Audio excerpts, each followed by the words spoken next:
Hello, and a special welcome to those of you who have just joined us. Just to let you know that the webinar today will be recorded and that we're going to begin recording it now. Before I introduce our speakers, I just want to explain briefly the structure of this webinar. Camille and Catherine will be presenting. They're aiming to have 2 slots for questions, one in the middle, quite brief, and one towards the end of the session. So you may want to pose questions in the chat box as you think of them. You'll find that at the bottom right-hand corner, or you might want to hang on until those question sections there and use the chat box at that moment. Either way, I will be collecting your questions and posing them to the presenters. Now, the webinar is due to finish at 5 o'clock today, but Catherine and Camille are happy to do a longer question and answer session, so we'll carry on until 5:50 if you wish to stay longer. Obviously, no obligation. We advertised it as finishing at 5. Tomorrow, you will receive an email from us with a link to access the video and the recording of this webinar. So that's enough really for me for now. It gives me great pleasure to introduce Camille and Catherine, who will be speaking to us today. In this webinar, they're going to be exploring practical guidance and resources for developing and implementing an effective induction programme for newly arrived pupils who use English as an additional language. Camille joined the Bell Foundation in September 2018. He holds the post of Digital Resource Developer. Prior to joining the foundation, Camille spent 18 years teaching English as a foreign language and English as an additional language in Poland, England and Scotland in mainstream secondary classrooms. He was an EAL coordinator at a secondary school, as well as an EAL consultant and trainer. Camille holds an MA in corporate linguistics and an MEd in inclusive education. Catherine joined the Bell Foundation as an EAL trainer in August 2018. But she also worked as Better Bilingual senior education consultant in Bristol and surrounding areas, delivering training as part of the EAL Academy Associate. Prior to this, Catherine worked as a primary class teacher, EAL specialist teacher in London and Bristol local authorities.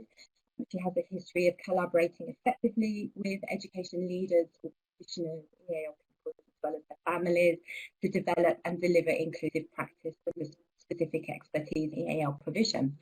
So that's enough for me. I'm over to you both.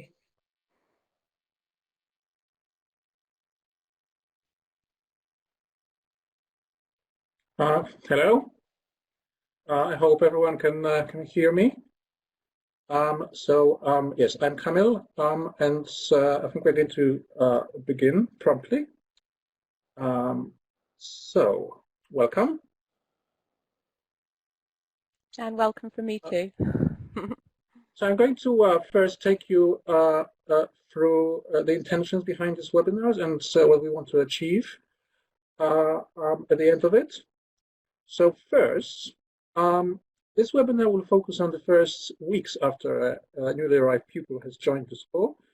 And this particular webinar refers to the 3 out of the 4 stages in this model, which Katrin is going to be talking about in a second. Secondly, we will explore potential resources for creating such a program. And so we want to do this so that your learners with EAL can progress rapidly in your setting, and then they can access the curriculum while developing English. You can use the available resources without reinventing the wheel and having to actually constantly create new resources, but rather use what is actually there. We would also like to say that for the purposes of this webinar, we would like to clarify our use of the term EAL. Whilst there is a range of English language proficiency across bands from A to E, we are focusing today on those EAL learners at the early stages of acquiring English. So we're really talking here about band A, who are new to English, and band B, which is early acquisition. So I'm going now to hand it over to Catherine to start taking us through this 4-stage model. Catherine, over to you. Thank you very much. Thank you, Camille, and welcome everybody. Good to see some familiar names from previous courses and new names too. So yes, as Camille said, we're going to think about the EAL induction process in terms of the four-stage approach that we use to support learners in their initial weeks in the school. We've come up with this model called the PAUSE model, with the acronym standing for Stage 1, prepare, the time prior to admission of the pupil, A for alert, which is before the pupil starts. The third stage is welcome, W for welcome, the first few days. And the fourth stage is support, S for support. So today we're not really going to consider prepare because this doesn't particularly, this is prior to the learner's admission. So today we're mostly going to look at the last stage, but we're going to begin by briefly looking at alert, the second stage, and the third stage of welcome, before we have a few questions, and then on to the main part of this session today, which is support. We wanted to briefly cover stages 2 and 3, as it's essential that the learner feels safe and secure in the school right from day one in order to be able to benefit from the support in stage 4. So the second stage, alert, we're going to briefly look at this first. So alerting and actioning. It's now time for you to have some input here, because we know you bring a lot of expertise to this webinar. So how can we get ready? We know the pupil's been admitted and they're about to start, so we've got some admission information. Who needs to be alerted and what do they need to do? So if we could ask you to imagine that time and to think about who should be alerted and what should be actioned. The aim being that the new learner feels safe, secure and supported here. So it's very much pastoral actions and alerts rather than a classroom and curriculum instruction at this stage. So hopefully you can hear okay, and you've heard that. If not, you can look at the slide there, and we'd love to hear your ideas just for a couple of minutes in the chat box, please. Who should be alerted and what should be actioned just before the pupil starts? Just like to flag up here that some people are maybe having some issues with buffering, etc. So do keep an eye on the chat box where Emily is kindly giving us some IT advice there. So check that you're using Chrome or Firefox, please. And if not, if you switch to that, you might find that you have a better experience. So lots of ideas coming up here. The head teacher, classroom teacher and EAL coordinator. Camilla's saying should be alerted. A few people saying the EAL coordinator. Pastoral team. EAL teacher. Okay, so lots of ideas there. Excuse me, I'll just whiz back there. So, not quite sure what happened to the PowerPoint there, I do apologise. Okay, let's move on. Thank you very much for all those ideas, and you've captured many of them. We'd just like to share a few of our do's and don'ts. So we would say do send the pupil profile to all relevant staff. The information from the admission meeting, such as first language or languages, the country of origin, previous education, etc. Important that is passed on, and all relevant staff are alerted, all who will have key contacts with the pupil. Organising a buddy system,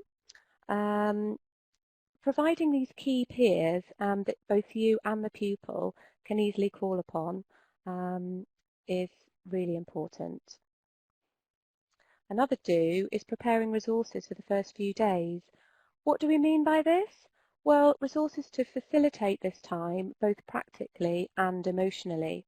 For example, a communication fan to be able to communicate immediate and essential needs, a visual timetable so that even though the pupil could be very, very new to English at the moment, they still need to know what's going on, so finding visual ways of showing that.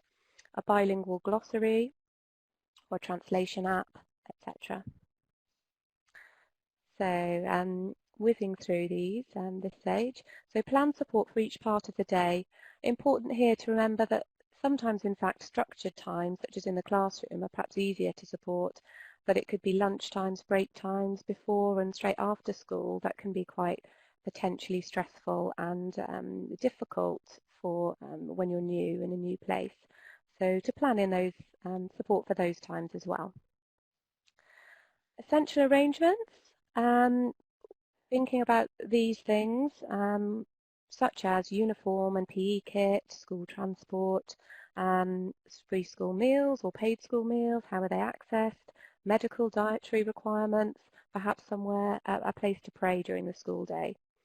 So no doubt you've thought about these things, so it's about putting them into action at this stage. On the contrary, don't send the profile to all staff or overwhelm them with too much information. In a way, if it goes out to everybody, it could be that nobody realises they are a key person. So to be selective there and be selective about what's the key, what is the most important information to be shared now at this stage. Information may usually be in English only. But of course, English is a potential barrier at this stage, so to consider whether visuals or bilingual resources can be used at this stage.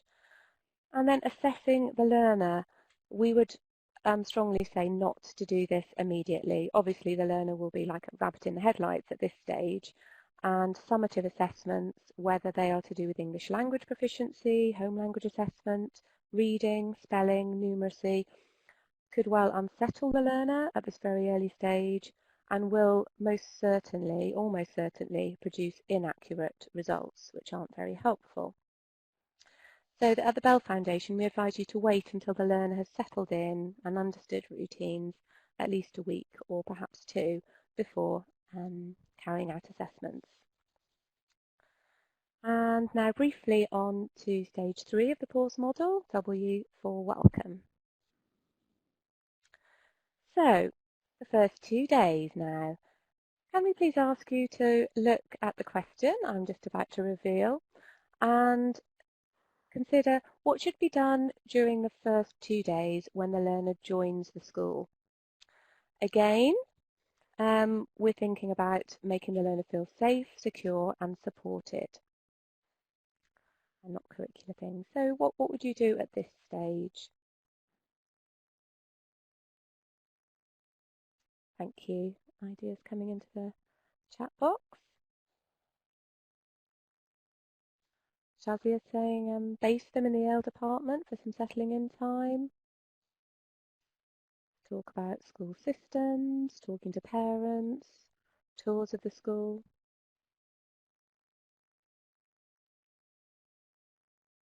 Really important having that homeschool communication. I'm sure we're all extra aware of that at the moment during the current pandemic. Helen talks about dual language resources, which is all about me. And we've got talks about welcome packs, getting the buddy involved. Wonderful. And the ideas are still flowing in. Thank you so much for sharing all of those. We've just chosen a few to share with you, because there's lots more that you've shared with us. Greeting the new arrivals and taking them to their class. Really important, if you can, for this to be a senior member of staff to show that the new family is welcomed and valued. Perhaps an EAL coordinator or another key adult could be the one to do that greeting. And as people have said in the chat box, introducing them to their buddies. So the buddies have already been alerted and prepared for what they have to do. So introducing them. Maybe have separate buddies for class and for break time to avoid overload, and also provide access to more than one model of English in those early days and one potential friend. And checking they have their food and drink and activities organised. You will have planned this. It's just checking that they actually do have those on the first few days. Okay, and what not to do. Although you might think, oh, lots of buddies could be a good thing. Just a few key peers as buddies for the first couple of days is likely to be more helpful. This is so that it will be better for the new learner, but also it won't overwhelm the buddies either. There's likely to be more success with the buddying system. We found from discussions with school, if buddies have got clear roles, perhaps they've got times of day to help. One might do break, one lunch, one lessons in the morning, for example, and nobody feels overloaded or put upon. And don't worry if the new arrival is quiet initially. As we know, the silent period is very normal, and there is a lot of hard work going on there, listening and comprehending a new language. And as I'm sure we all remember from experiencing that ourselves in a new country or with a new language or even in a new job, the newness, the new building, new people, new systems, just a few aspects that can be incredibly tiring. So we've deliberately just whizzed through the second and third stages there as a build-up to today's main section of support. Camille's going to join me now, and we're happy to take a few questions just on these two sections. So Catherine, I can help you out with this bit. I can keep an eye on the chat box if anybody has any questions. Thank you. We've got a couple of minutes now, otherwise we can hang on until the end, towards the end. See a few people are typing away. Okay. Maybe while we're waiting, Catherine and Camille, so I understand that not all information should be provided to the learner in English, particularly in the first days or weeks in the school. If, for example, somebody has no access to a bilingual or multilingual member of staff, who do you think could help with translations for what to do? Maybe Catherine, if you would be able to. Yes, well, obviously it's great if you can translate, but there's more than one way to get there. So it could be that there are, if there are no members of staff, it could be there are some peers, perhaps older peers. Thinking in a primary school, you might have a new Key Stage 1 pupil, but then you might have Key Stage 2 pupils who speak the same language, who could act as interpreters. There are websites you can go to. There's lots of free translations available, common letters that would normally go out to school that are already ready translated. And in fact, Camille and I were discussing earlier, and we're happy to put a few links under the YouTube recording so that you'll have access to those. Lots of translated letters. Mantralingua, if you've got money to spend, you can, at not too much of a cost, buy in translated versions of letters as well. And of course, there's parents. You could well have the parents who are able to translate, parents of that pupil or other parents. So just one more question before I sort of move on. Louise has asked, do you advise putting them in lessons from the start, or withdrawing them maybe in the initial stages to an EAL hub, for example? And this was the second setting, I think. Camille, maybe? Yes, interestingly, we are just about to start talking about the same question, with what I'm going to be speaking about in a second. But so we'll hold off on that for the minute then. That makes sense. Yes, I think. Because that will just come up. Fine. All right. Okay. Let's go back because we're quite short of time. Okay. Right. So we're now going to move to the main section of the webinar. So that's the support stage in the pause model. So by support, we mean the induction program of learning, a scheme of work, if you will, for our newly arrived pupils for the time that they are in the induction. So first, we're going to think about how long this should take. So we'd like you to consider how long an induction program should actually last, and if you could write in the chat box in weeks or months how long you feel that the learners should be, so to speak, kept in induction before being mainstreamed. And then we'll say what we think on the same question. 2 weeks. 2 weeks. Depends on the pupil.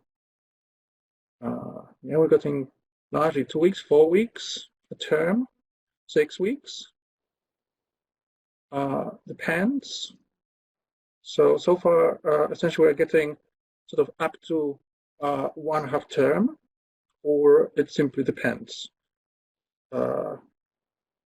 Okay. All right. Just give a few more seconds.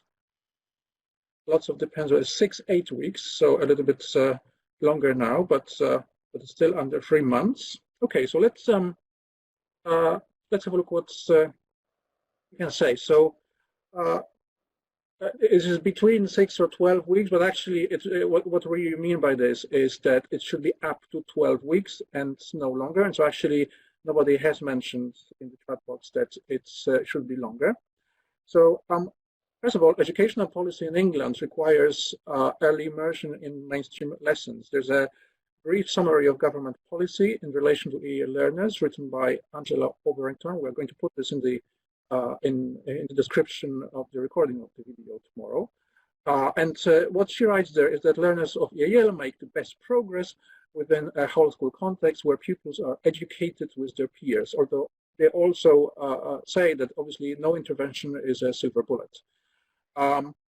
Additionally, Graham Smith, who is director of EAL Academy, who are specialist EAL trainers, he says that, first of all, limited withdrawal is one of the distinctive elements of EAL teaching in England. Too often, withdrawal becomes permanent by default, so sort of children might be just sort of kept in there indefinitely.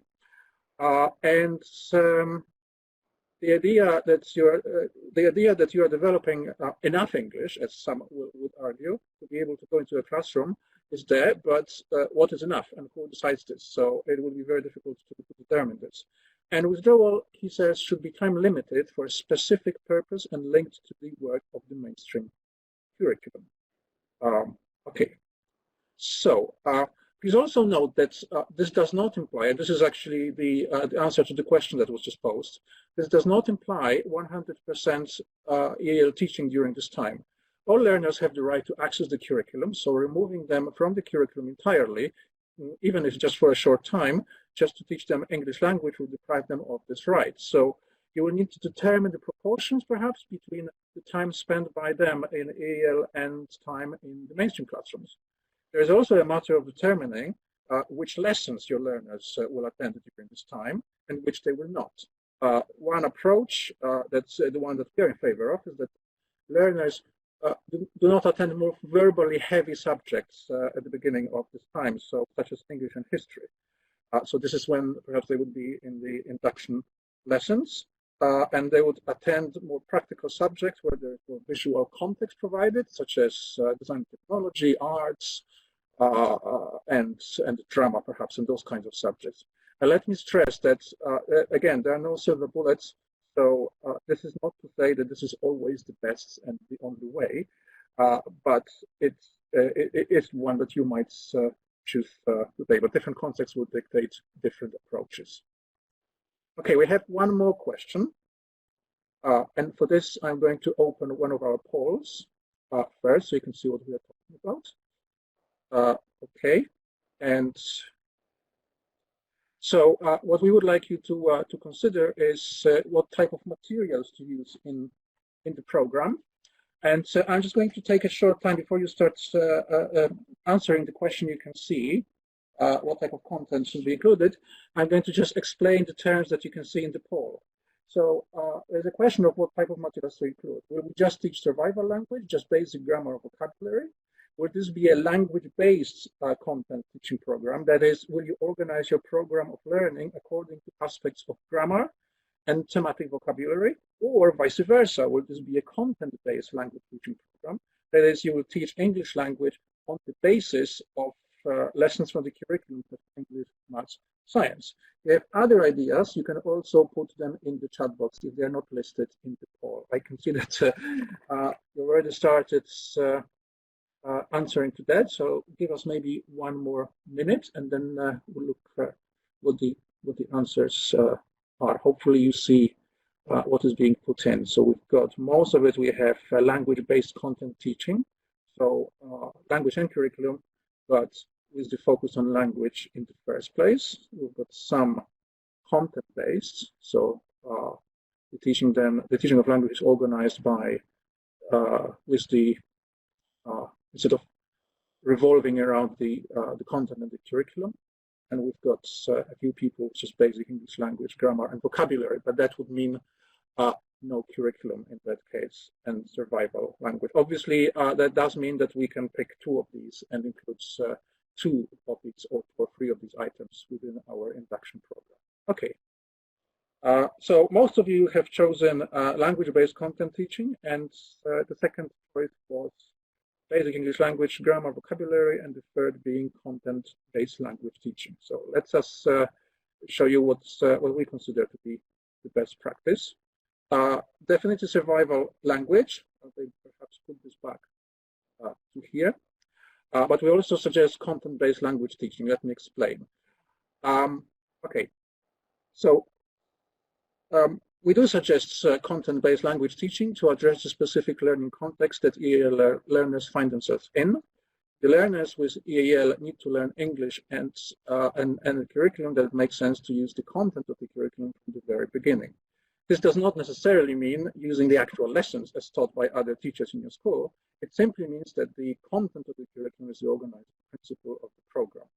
English language is then based on the basis of the contents. So, for instance, rules of how to behave in a science lab, and the rules there could be taught before the learners actually get there after the induction program concludes. Or pupils are taught present simple tense on the basis of a typical word problems in maths. Now, they will definitely need survival language, so basic words used across the school, pen, pencil, ruler, book, and also phrases such as open books and page, look at the board, going group of 4. So it makes sense to include them in that program, most likely at the initial stages of your program. Now, I mentioned context a second ago, so we're going to look at where this actually comes from. EAL pedagogy reflects the EAL learner's context. EAL pedagogy is sometimes referred to as distinct in that it differs from other English language teaching pedagogies, such as English as a foreign language pedagogy, that some of your EAL pupils might have been exposed to, or if they had started learning English in their countries of origin or other countries they might have lived in before moving to the UK. So the EAL learner's context, however, is very different to that of a pupil learning English language in their country of origin.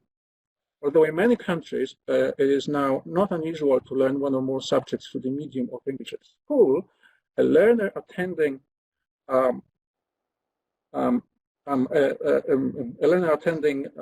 the English classrooms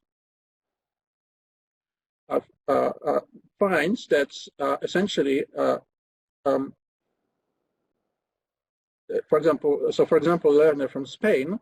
Let me just on entirely so we can all see that, and just okay. So a learner attending an English language lesson in their country of origin, for example, in Spain, is likely to experience English mostly in that English language lesson, but in other curriculum subjects, he or she will be taught in their mother tongue, Spanish, Basque, or Catalan. But if the same learner migrates to England, then the entire curriculum here is taught through the medium of the English language, which means that they will need to learn English, as you can see on here, by which we mean the English language, and learn subjects curriculum through English. This means that the pedagogy that we used has to reflect these needs.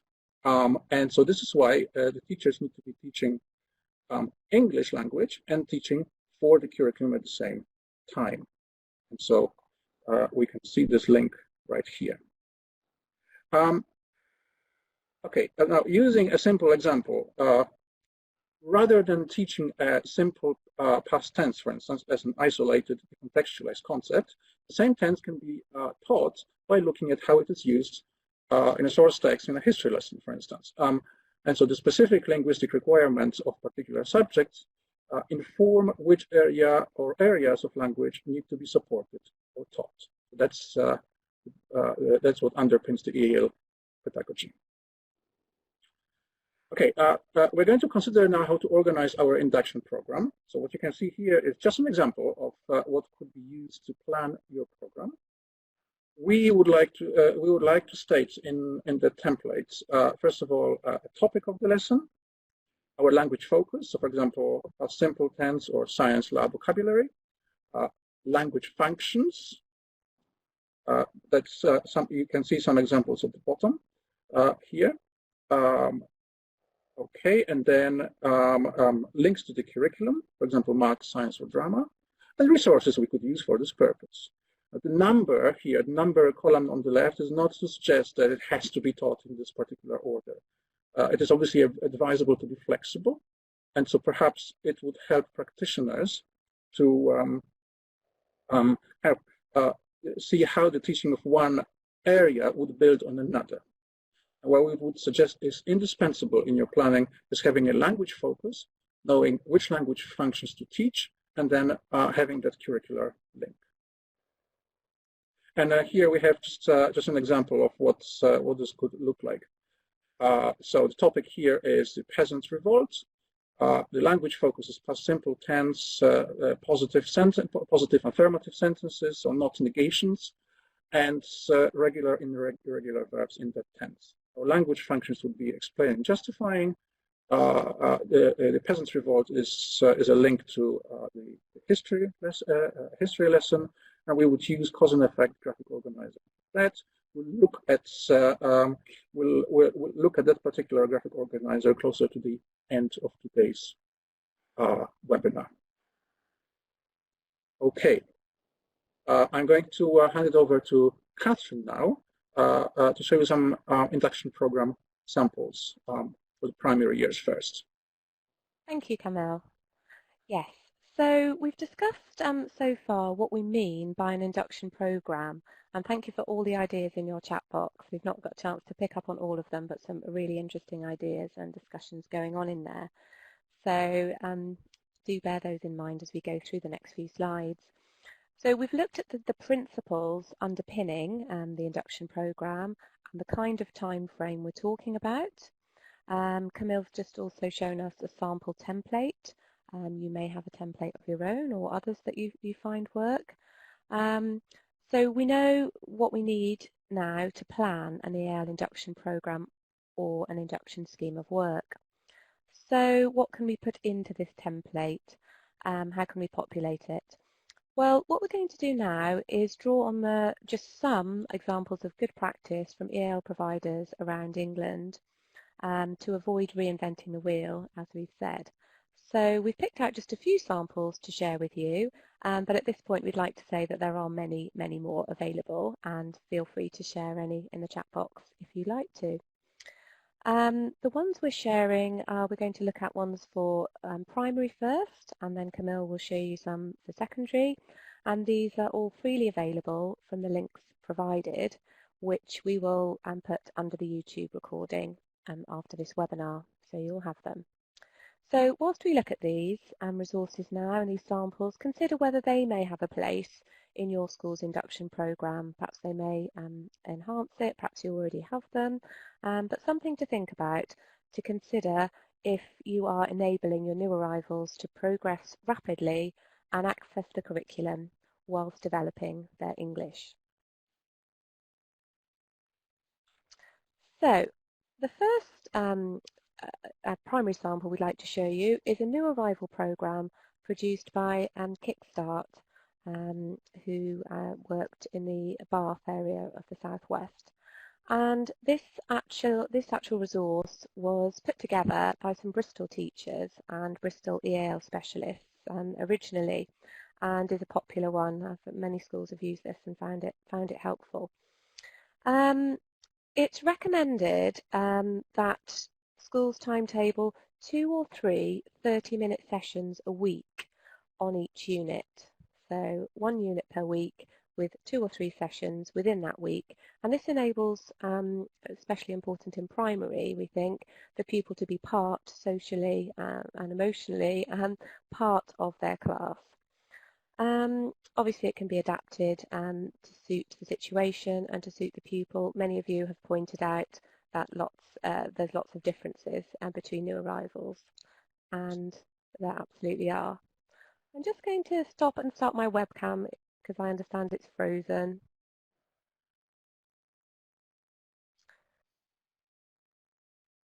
Okay, hopefully that might be a little better. So it's suggested in these weekly units, in terms of these weekly units, that the first 3 units are taught in the order there, 1, 2, 3, but other units can be used as appropriately, depending on what suits the pupil and in consultation with the class teacher. Okay, so the first session would be taught, the first session of the week, of the 3 taught in the week, will introduce the language focus, etc. And then the second and third sessions can consolidate the language, rehearse, drill, use different techniques, before moving on to new language and vocabulary. So I just wanted to show you one of these units in a bit more detail. So from the same Kickstart programme, this is Unit 2 entitled In the Classroom. So as you can see here, we've got the focus language and vocabulary clearly presented.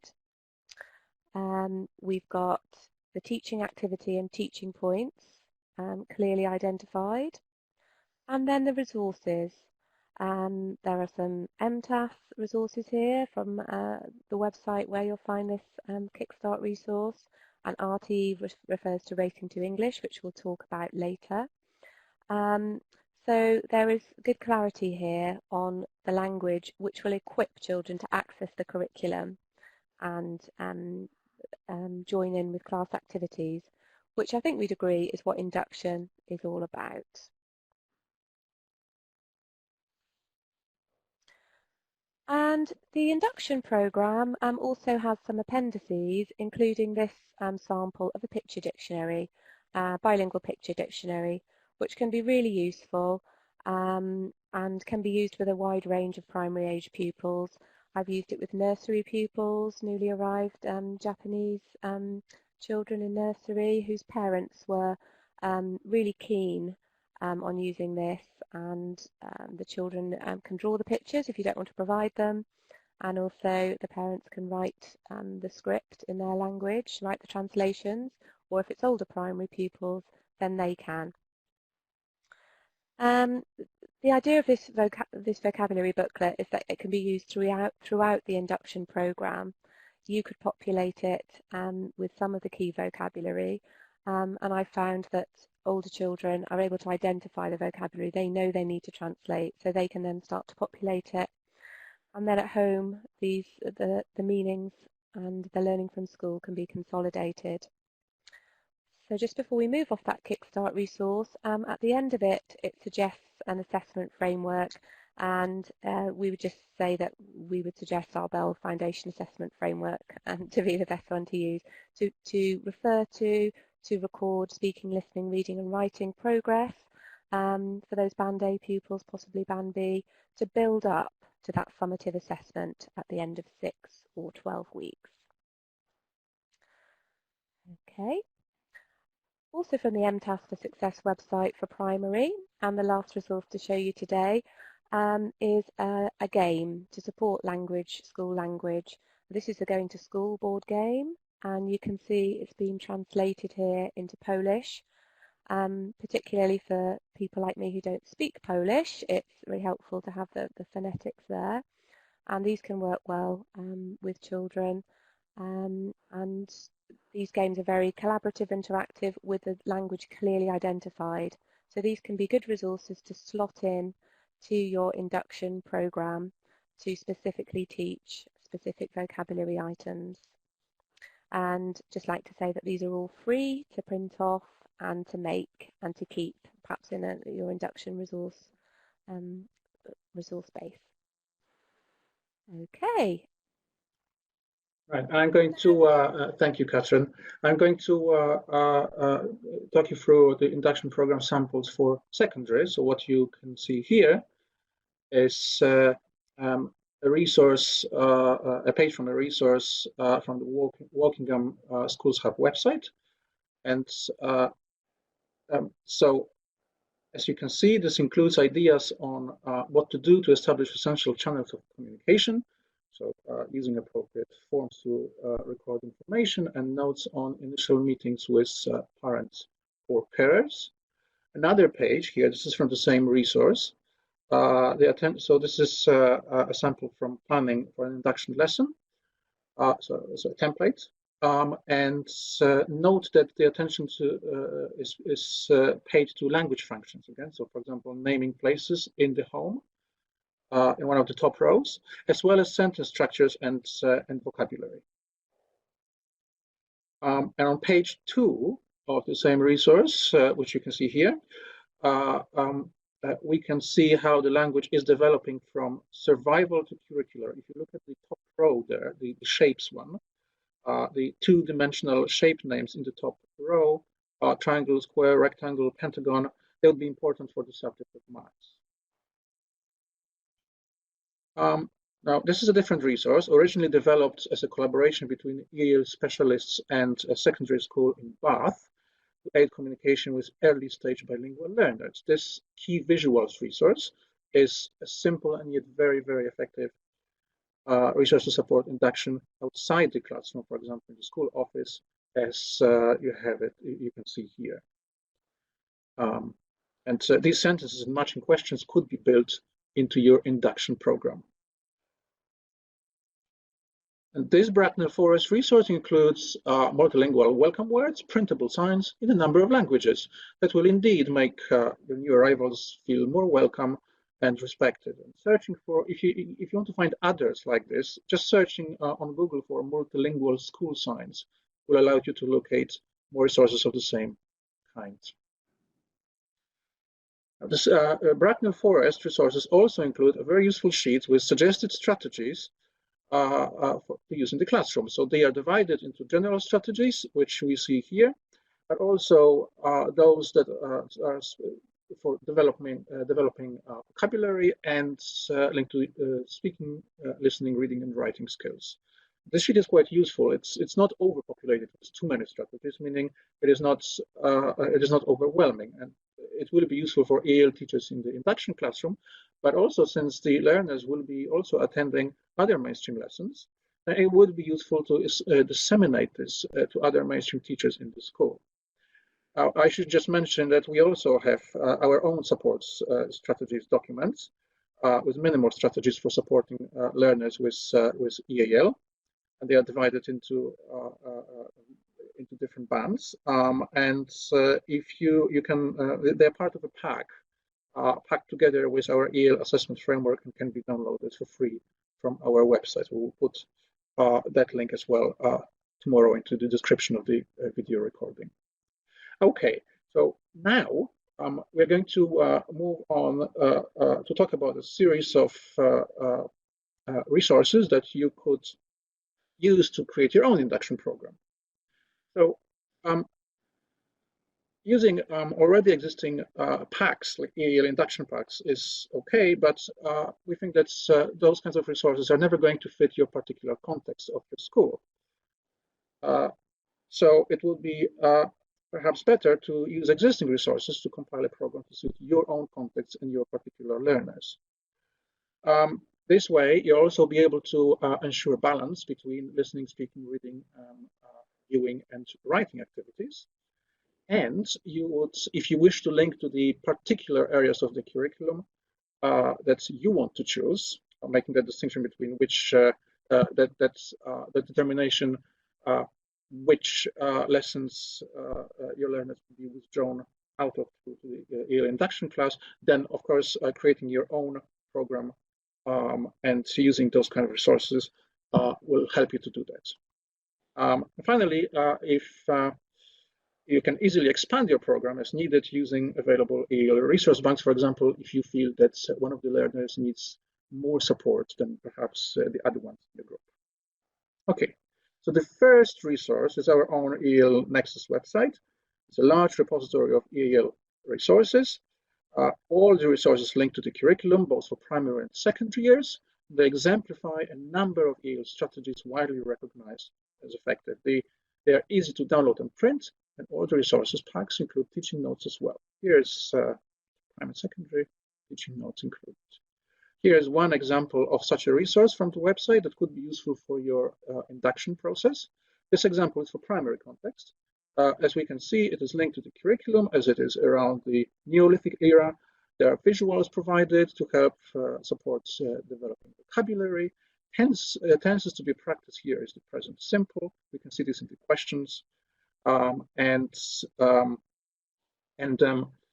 of this allows learners to structure the present simple tense, whilst at the same time learning about the history of the area of the curriculum at the same time.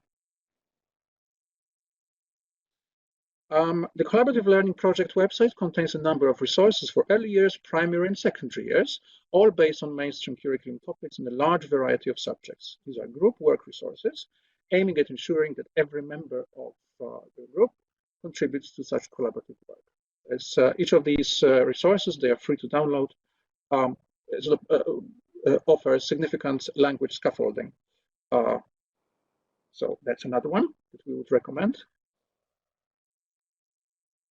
And yes, there's lots of different subjects represented here. So there's definitely a lot of resources that might suit yourself. Raising to Literacy is a free phonics program.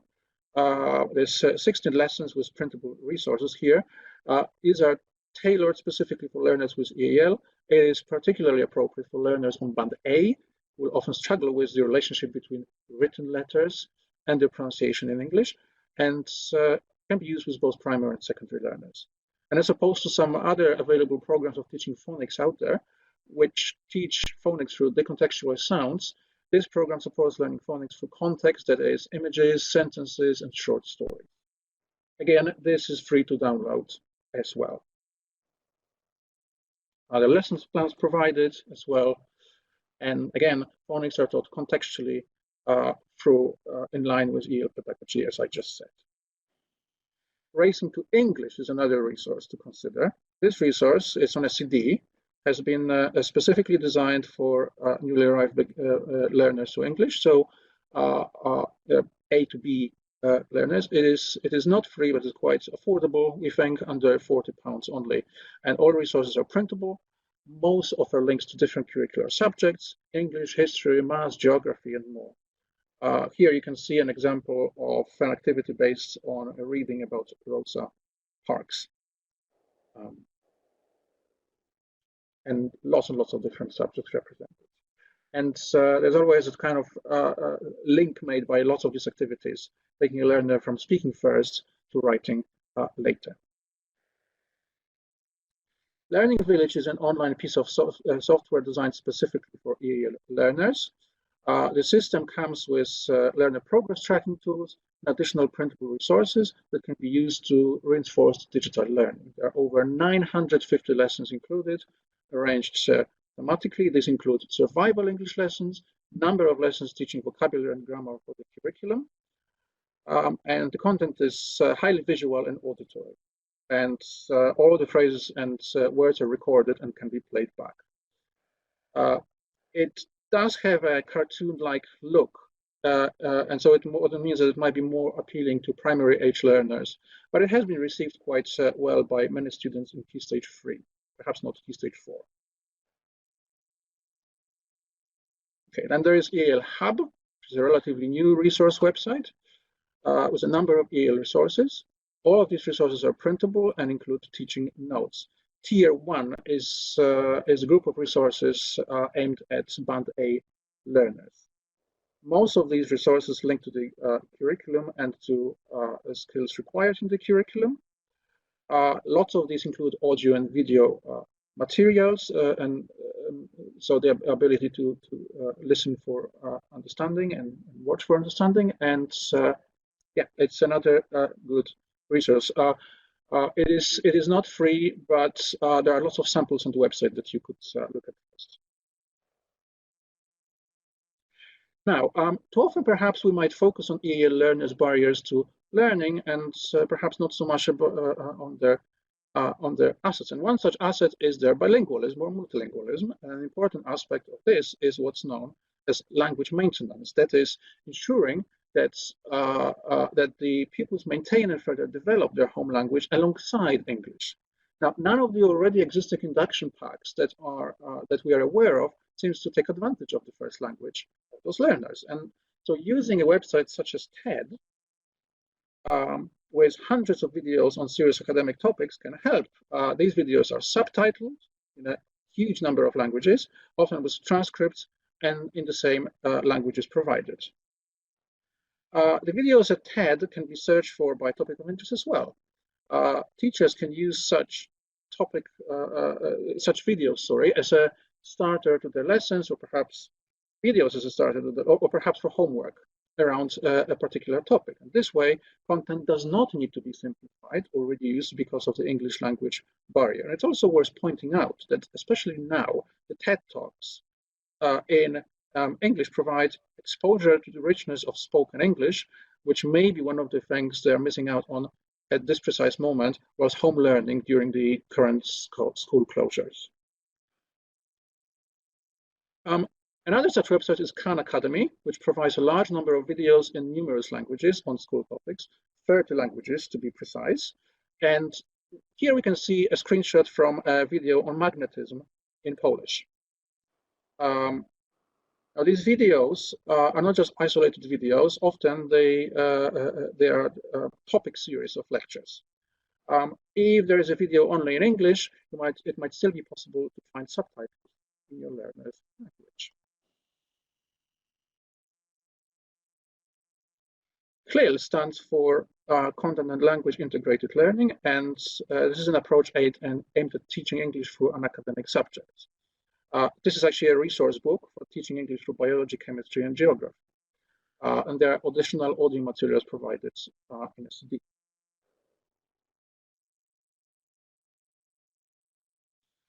This is another website, an online repository of resources for teaching content and English language. It is behind a paywall, but there's a 30-day trial, and there are samples as well.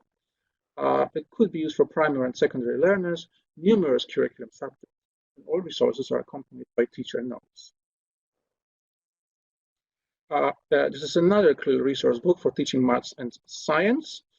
This is entirely photocopyable. Resources for integrating teaching English languages, maths, and science.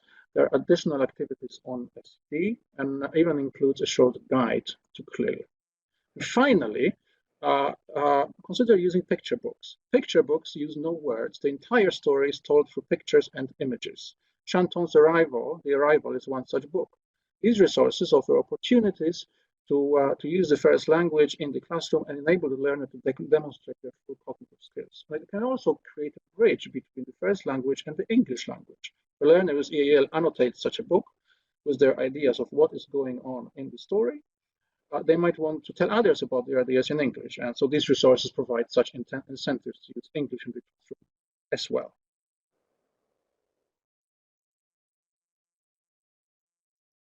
Okay. Right, I'm going to hand it over to Catherine now. Thank you, Camille. Thank you. So yes, thank you for sharing all of those with us, Camille. So we've looked at lots of different resources there. So what we'd like to ask you now is to reflect on what we've just looked at there, those resources, and can you identify from those what specific EAL strategies you could use to blend the teaching and learning of English language and curricular content? So which strategies could you pull from there? If you'd like to provide one or two ideas in the chat box, that would be wonderful. Thank you. Thank you, Shazia. We've got bilingual word lists and instructions, substitution tables, pupils creating their own bilingual dictionaries, so we looked at there, substitution tables, keyword lists,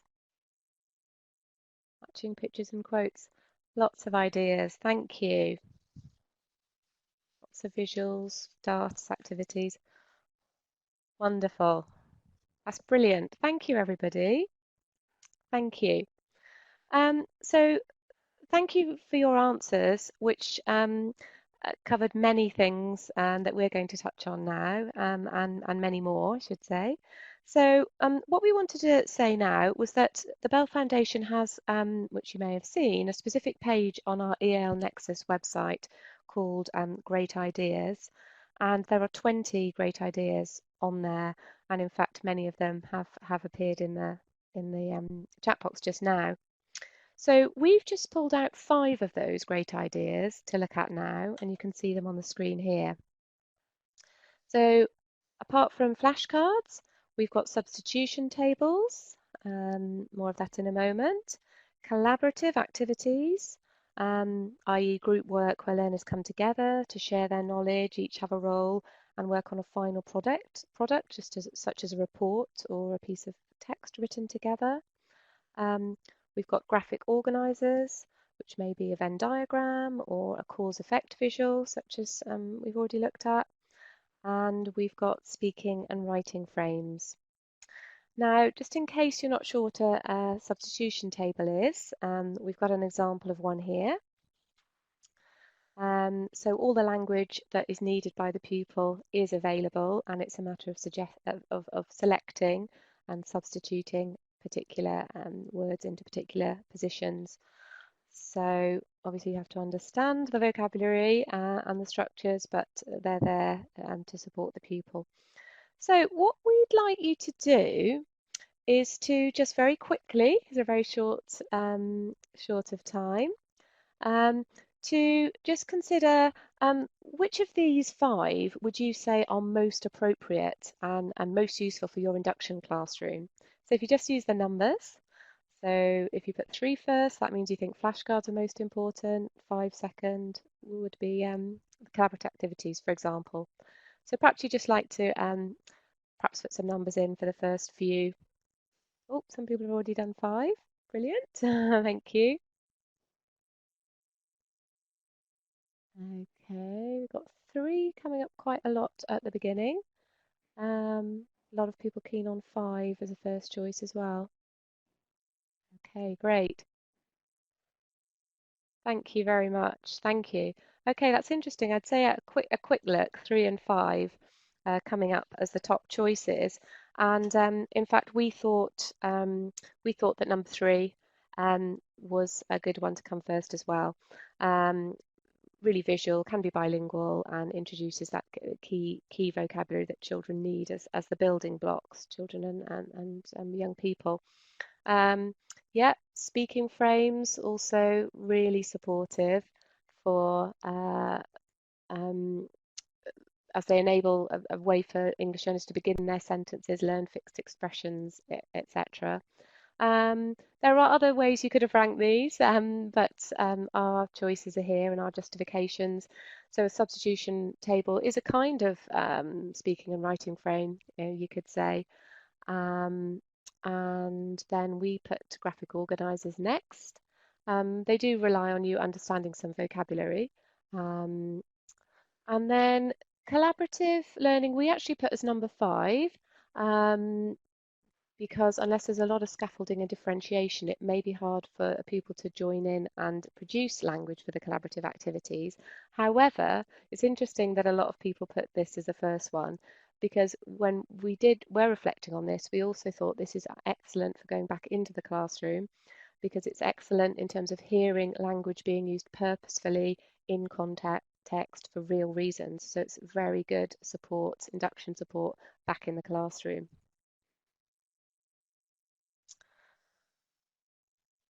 So over to Camille now, just to end.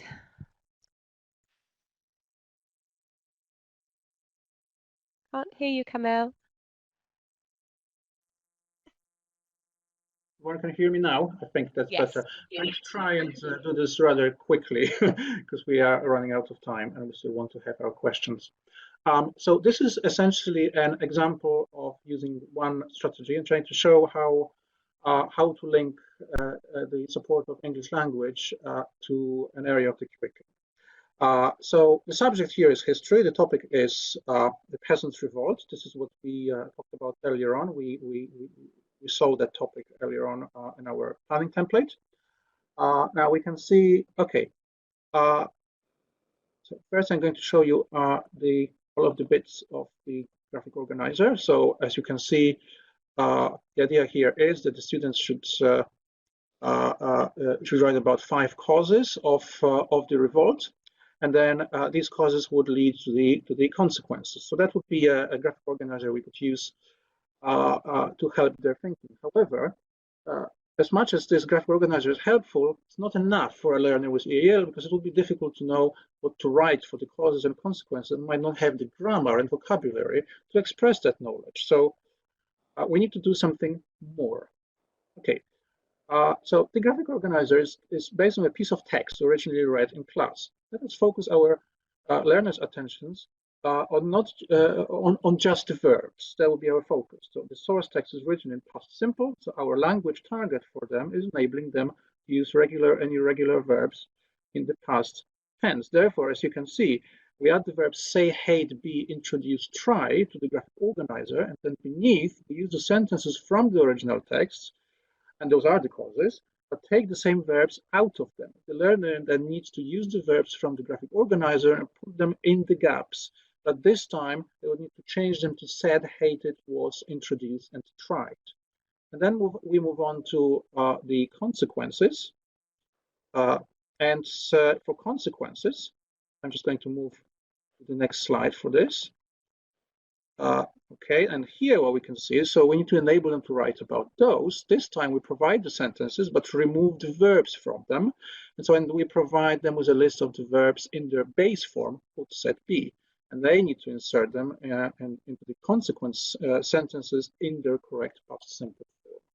So that's one way of arranging this, just kind of enhancing that graphic organizer a little bit. So we have that English language focus there. Okay, so in conclusion, we would like to just remind you that it should be possible to construct your EAL induction program using available resources without spending significant amount of time devising your own activities or reinventing the wheel, as we said before. And also, we would like to stress the importance of linking the provision of English language support to the curriculum, teaching English and content. And we find that considering this, having a language focus and thinking of which area of the curriculum this links to is crucial when devising your program. Since learners with EAL need to learn English and through English, addressing both of these areas, we believe will increase the likelihood of success in your provision, more so than if we were to focus on only one or the other of these areas. And I think now we can move over to the questions, if you would like to ask them. Hi, what I would say is that we're running a little bit late and it's just gone past 5, so I completely understand if people have got to disappear now. As I said at the beginning, we will run on for a little bit longer, for questions and answers. So Catherine and Camille have said that they'll happily go on until 15:15. However, if you are leaving now, I just wanted to say thank you so much for attending. Also, just to tell you that our next webinar will take place on Thursday, the 23rd of April. This particular webinar will focus on providing expert advice on supporting the learning of pupils during and after the school closures that are happening now as a result of COVID-19. And it will feature a panel of experts from the Bell Foundation and also NALDIC. And also just to flag up that we've got 5 online courses now available with different start dates in June, and details of how to book these and also the webinar will be sent out as part of the email that you'll get tomorrow following this webinar. So if you have got to leave now, Thank you for attending and bye. If you're staying for question and answers, you please use the chat box now for any questions that you've got based on what Camille and Catherine have just covered. I actually have some that were I was sort of picking up as we're going. So while people are doing that, one question we had is in relation to assessment, and sort of without assessment kind of from the start, I suppose, when pupils arrive, how can you ensure that pupils are placed in the correct sets from day one, as moving them later can be a bit disruptive? Sort of, you know, if they've been in a set for a period of time. I don't know, Camille, I don't know if you have any thoughts on that. Yeah, I mean, okay, so I'm speaking from a secondary perspective, and then perhaps Catherine, you can also talk about your primary view from the primary. But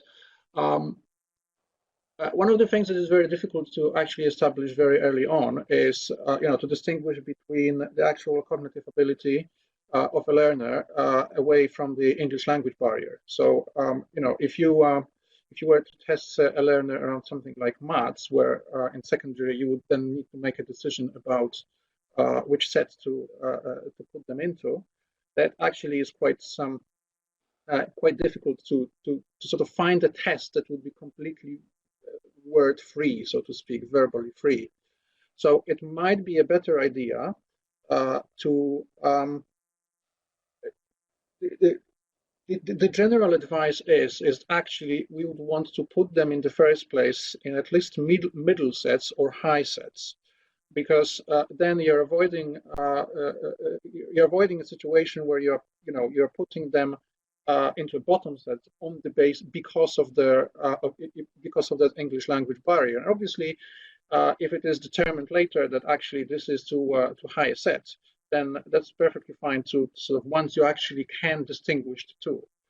But in terms of English language assessment, I think you should take your time and watch them in different kinds of settings and different kinds of lessons, different, over time, because as we said earlier on, that initial assessment will simply be clouded because of the fact that they are stressed. It's the first weeks, not just in the new school, but in the new country. And so we want to be careful with that.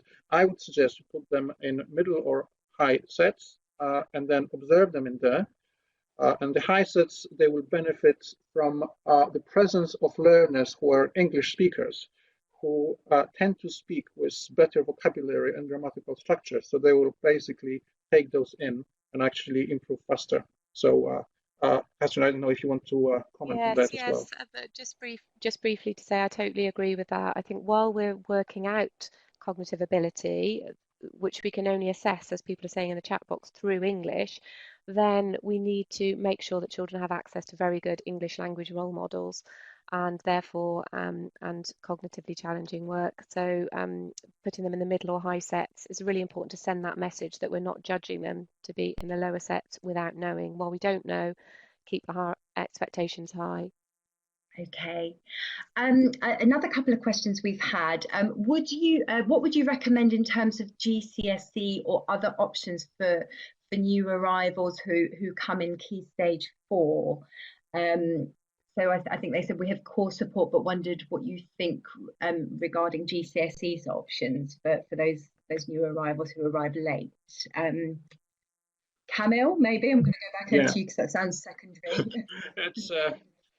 That's quite a tough one. I mean, the first thing I would say, just before I actually respond to that, is that we should also look at the home languages GCSEs, because these will be, so that's the first thing I would do actually to sort of see if the language that learner speaks is actually amongst the GCSE home languages examination, because that's always good to put them up for that.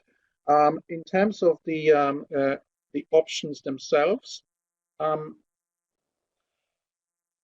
that they arrived quite late. I think it would be very, very good to have a very long conversation with the parents. This is what and I am speaking about actually quite a long 1 or 2 hour conversation, because there's a we don't want to kind of suggest to them the sort of options that are, let's say, less academic, for example, on the basis of that language barrier, which has been done. But you would want to have a kind of a good interview, as much as you can do that, around the actual strengths that they had from their country of origin, or perhaps they have been for a couple of countries.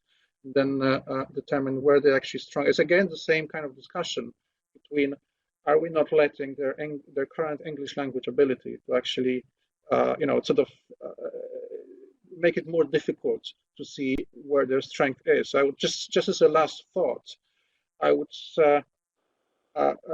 suggest that the concept of ability, as it is used in schools sometimes, seems to be suggesting, that essentially, if a learner, say, who just came over from Greece, they might have been excellent at maths, but now they are not, because they're actually not able to understand the mathematical terms. That doesn't mean that they are not, they're not actually good at maths. And so we need to be able to, but it also means that we need to know from the families about their strength. Yeah, go ahead, Katrin.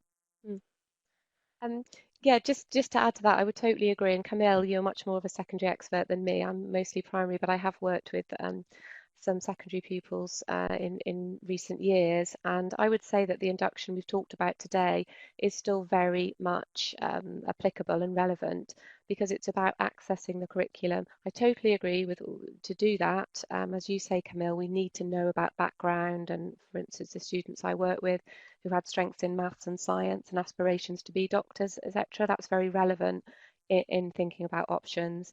They're also doing the Arabic GCSE, as you said. That's a good thing to do. But it's about accessing the curriculum to make those choices, or to see how you get on. So I wouldn't say it's something completely different, even if it's approaching or in GCSE year. Another question that we've had, let me just find, what are your thoughts on CAT tests in terms of cognitive ability, not computer adaptive, sort of in particular the non-verbal elements? One lady said that she's found that they can get instructions in Arabic which are quite useful for their later arrivals. I don't know if either of you have any experience on that. Maybe a hand. I'm not sure who to direct that to. No. Okay, that's not that.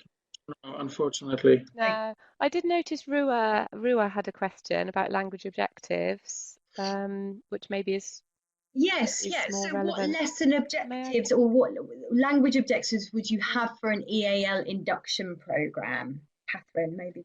Yeah, thank you. Yeah, I just wanted to flag up that really we have talked about that today. If you think about the planning template and language learning objectives for induction lessons, do need to have those key elements of the language focus, the language functions, is it describing, predicting, and all embedded in curriculum learning. So as Camille said, rather than just learning a past tense form on its own, to really think about, okay, the language objective is the past tense to be used within history, or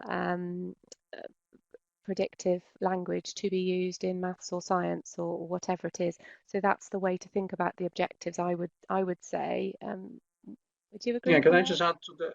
I do, and I also would add to that perhaps the way to think about this is not necessarily to think which within the induction, for example, which language objectives should be met and we should focus on, but rather this is why we're talking about content-based language teaching, but rather determine, looking at the subjects and the language used there, say in mathematics or history or geography or science, which functions are actually required by that subject, and then kind of look basically what kind of language do we need to teach, because they are already in those lessons and they will need them. So if something like matching is required by a set of lessons, then that's what we would teach, rather than the other way around, rather than think which are the most basic language functions, because that's very difficult to determine, and it's not something that is going to necessarily help them.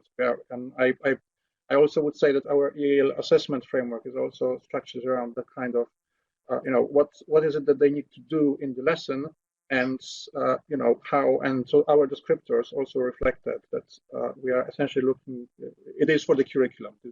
It's not for the general basic English language. I hope that makes sense. Thank you both. I'm going to have to finish there because we're at 1:15 now, and we've already gone on longer than we should have done, or longer than we advertised. So thank you, Catherine and Camille, for a very clear and practical presentation. Thank you everyone who stayed on to the end, sharing your own expertise and giving advice to each other and suggestions of things that you've been doing and you've been using, that things that have worked for you. Really great. So I'm going to round up now, just to repeat what I said to those that have just left. And before we close the webinar, I just want to remind you that you will get an email with a link to video recording of this webinar and a survey. Please, please, please complete the survey. It really helps us signpost what we should be doing in the future. It will also include links to any of the resources that we have flagged or mentioned today.